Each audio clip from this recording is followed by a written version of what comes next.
بسم اللہ الرحمن الرحیم۔ آج کا جو ہمارا ٹاپک ہے وہ ہے گلوبل وارمنگ۔ اگر آپ اپنے بزرگوں سے پوچھیں تو وہ آپ کو بتائیں گے کہ ہمارے زمانے میں جو ہے نا، بزرگوں کے زمانے میں اتنی گرمی نہیں ہوا کرتی تھی، لیکن آج کل دیکھیں گرمی بہت زیادہ ہے۔ دوسری آپ نے یہ بھی سنا ہوگا اپنے بزرگوں سے کہ گرمیوں کا موسم لمبا ہو رہا ہے اور سردیاں جو ہے نا اس کا موسم کم ہو رہا ہے۔ تو اس کی کیا وجہ ہے؟ یہ بھی آپ روزمرہ زندگی میں آبزرو کریں گے کہ بارشیں نہیں ہوتی، لیکن جب بارشیں ہوتی ہے بہت تیز بارش ہوگی۔ اس طرح ہوائیں جو ہے نا وہ طوفانوں کی شکل اختیار کر لیتی ہے، سیلاب بہت زیادہ آ رہے ہیں۔ تو ان سب سوالوں کا جواب دینے کے لیے ہم نے آج گلوبل وارمنگ پڑھنا ہے۔ تو گلوبل وارمنگ کیا ہے؟ کہ جب ہمارے زمین کا ٹمپریچر نارمل سے ایوریج سے زیادہ ہو جائے تو اس کو گلوبل وارمنگ کہیں گے۔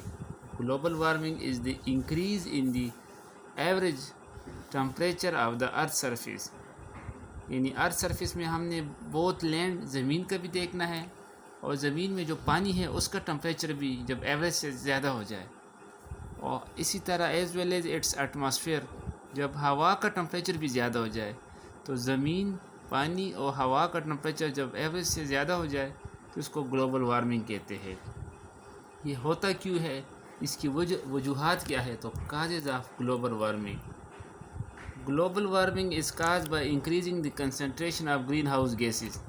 دیکھیے پہلے یہ یاد رکھیں کہ گرین ہاؤس گیسز کیا ہے۔ تو یہ گیسوں کا نام ذرا یاد رکھیں: کاربن ڈائی آکسائڈ، میتین یعنی CH4، nitrogen dye oxide NO2 and ozone O3۔ ان گیسوں کو گرین ہاؤس گیسز کہتے ہیں۔ اگر ان گیسوں کی مقدار نارمل سے زیادہ ہو جائے تو پھر اس کو گلوبل وارمنگ کہیں گے۔ اور یہ گیسیں پیدا کیسے ہوتی ہے؟ اس کی مقدار تو انسانوں کی کاموں کی وجہ سے، انسانوں نے ڈیفورسٹیشن کی، جنگلات جو ہے نا اس کو ختم کیا، اور انہوں نے جو ہے نا فوسل فیول کو جلایا۔ فوسل فیول اگر آپ سے کوئی پوچھے کسے کہتے ہیں تو کوئلے کو کول، اس طرح پیٹرولیم سے مطلب آپ کا پیٹرول نہیں، بلکہ ہر وہ چیز جو زمین سے نکلے تیل کی صورت میں، اس میں پیٹرول بھی آئے گا، ڈیزل بھی آئے گا، مٹی کا تیل بھی آئے گا، کیروسین آئلس کو کہیں گے۔ تو یہ ساری چیزیں پیٹرولیم کہلاتی ہے۔ اس طرح قدرتی گیس، نیچرل گیس، جب انسان نے ان کو جلانا شروع کیا اور درختوں کی کٹائی زیادہ کر دی تو اس وجہ سے ان گیسوں کی مقدار زیادہ ہو گئی۔ کون سی گیسز؟ گرین ہاؤس گیسز ہے، اور اس وجہ سے گلوبل وارمنگ کا فینامنا آ گیا۔ اب یہ آپ کے ذہن میں سوال پیدا ہوگا کہ یہ گیسیں جو ہے نا یہ کام کیسے کرتی ہیں، یعنی گلوبل وارمنگ ان کی وجہ سے ہوتا ہے تو یہ کیسے ہوتا ہے؟ تو دو باتیں آپ نے یاد رکھنی ہیں، ایک ہوتا ہے گرین ہاؤس ایفیکٹ، ایک ہے گلوبل وارمنگ۔ تو گرین ہاؤس ایفیکٹ ہمارے لیے اچھا ہے، فائدہ مند ہے، لیکن گلوبل وارمنگ ہمارے لیے نقصان دہ ہے۔ تو یہ گیسیں جو ہے جو ہم نے ابھی ذکر کی، کاربن ڈائی آکسائڈ اور میتین، NO2، اوزون، یہ سورج کی شعاؤں کو ایبزارب کر لیتے ہیں، جذب کر لیتے ہیں، اور ان شعاؤں کا جو خطرناک اس کی انٹینسٹی ہے، شدت ہے، اس کو کم کر دیتے ہیں اور زمین کی طرف بھیج دیتے ہیں، اور پھر واپس جب زمین سے یہ دوبارہ خلا میں جاتے ہیں تو اس کو خلا میں نہیں چھوڑتے۔ These gases allow the sun rays to enter into atmosphere, but they do not allow the heat to escape back into the space۔ اس سنٹینس کا مطلب آپ کو اگلے پیج پہ میں ڈائیگرام سے سمجھاؤں گا۔ So this entrapped heat causes global warming۔ The greenhouse effect is naturally occurring process۔ یعنی یہ قدرت میں ہوگا، یہ گرین ہاؤس ایفیکٹ ہمارے لیے اچھا ہے، یہ ہوگا۔ اگر یہ نہ ہو، وداؤٹ دا گرین ہاؤس ایفیکٹ، اگر یہ کام نہ ہوتا گرین ہاؤس ایفیکٹ کا، تو life on the earth would be probably not possible. زمین پر رہنا وہ ممکن نہیں ہوتا۔ کیوں؟ کیونکہ زمین کا ٹمپریچر جو ہے نا دن کو بہت زیادہ ہوتا اور رات کو اتنا کم ہوتا ہے کہ -18 سینٹی گریڈ تک وہ چلا جاتا۔ تو -18 پر زمین میں ہم کیسے رہ سکتے؟ اور جو ہمارا جو نارمل ٹمپریچر زمین کا اور اس کے ایٹماسفیئر کا وہ 15 ڈگری سینٹی گریڈ ہے۔ ابھی جو یہ باتیں میں نے کی آپ کو ابھی ڈائیگرام سے میں سمجھاؤں گا۔ دیکھیے اس سورج سے شعاع آتی ہے، سن ریز، اس کی انرجی زیادہ ہے۔ جب یہ شعاع ہمارے ایٹماسفیئر پر پڑتی ہے، جو ہماری فضا ہے، تو اس میں جو گیسز ہے گرین ہاؤس گیسز کاربن ڈائی آکسائڈ NO2 میتین، تو یہ جو گیسز ہے ان شعاؤں کو جو ہے نا وہ جذب کر لیتی ہے. جب یہ شعائیں جو ہے نا اس سے انرجی کم ہو جاتی ہے تو یہ دیکھیں ان کی انرجی زیادہ ہے ان کی انرجی کم ہے، تو یہ کم انرجی والے شعائیں زمین کی طرف آتی ہے. زمین کو یہ دن کے وقت جو ہے نا وہ گرم کرتا ہے، پھر رات کو یہی شعائیں جو ہے نا زمین سے واپس ریفلیکٹ ہوتی ہے، خلا میں جاتی ہے.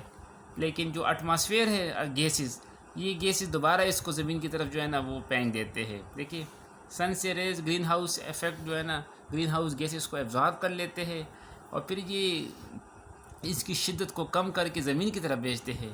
جب زمین سے یہ واپس جو ہے نا آئیں گے ایٹماسفیئر میں تو ایٹماسفیئر دوبارہ اس کو ایبزارب کر کے زمین کی طرف بھیج دیتے ہیں، لیکن اس کو خلا میں جو ہے نا ویکیوم میں نہیں جانے دیتے ہیں.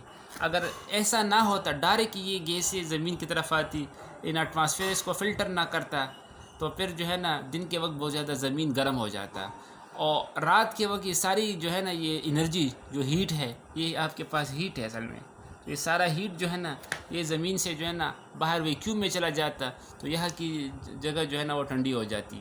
آپ نے شاید آبزرو کیا ہوگا کہ جب جو ہی رات جو ہے نا شروع ہوتی ہے تو ماحول جو ہے نا وہ ٹھنڈا ہونا شروع ہو جاتا ہے، اور رات کے آخری حصے میں زمین جو ہے نا وہ بہت زیادہ ٹھنڈی ہو جاتی ہے.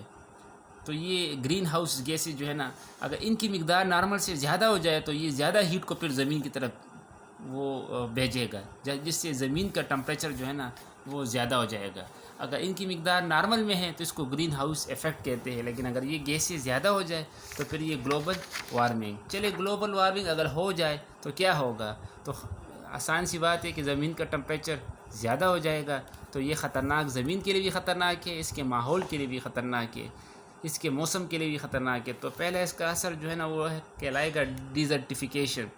ڈیزرٹیفیکیشن کا مطلب یہ ہے کہ جب ایک جگہ پر جو ہے نا وہ پودے ہو اور کچھ وقت کے بعد جو ہے نا وہاں پر پانی ختم ہو جائے، اور پانی ختم ہونے سے وہاں جو ہے نا وہ بنجر زمین آ جائے، ریگستانیں بنے، اس کو ڈیزرٹیفیکیشن کہتے ہیں. تو دیکھیں انکریز ان ٹمپریچر، جب ٹمپریچر زیادہ ہو جائے تو اس سے واٹر سائیکل چینج ہو جائے گا. واٹر سائیکل کا مطلب ہے کہ زمین سے پانی بخارات کی اوپر میں صورت میں اوپر جائے گا، پھر اوپر سے بارش آئے گی نیچے آئے گی. تو اگر گلوبل وارمنگ ہوئی ہے تو یہ سائیکل جو ہے نا وہ ڈسٹرب ہوگا. ڈسٹرب ہونے کا مطلب یہ ہے کہ پانی سارا اوپر اڑ جائے گا، پھر بارش ہی نہیں ہوگی، اور جب بارش ہوگی بڑی تیز بارش ہوگی تو رین فال پیٹرن چینج ہو جائے گا. دیکھیے بارشیں نہیں ہو رہی، لوگ کہتے ہیں کہ خوش سالی آئی ہے، تو بعض جگہ جو ہے نا بعض جگہ بہت زیادہ پہلے گرین ہوا کرتے تھے، اب وہ جو ہے نا خوش جگہ بن گئی ہے.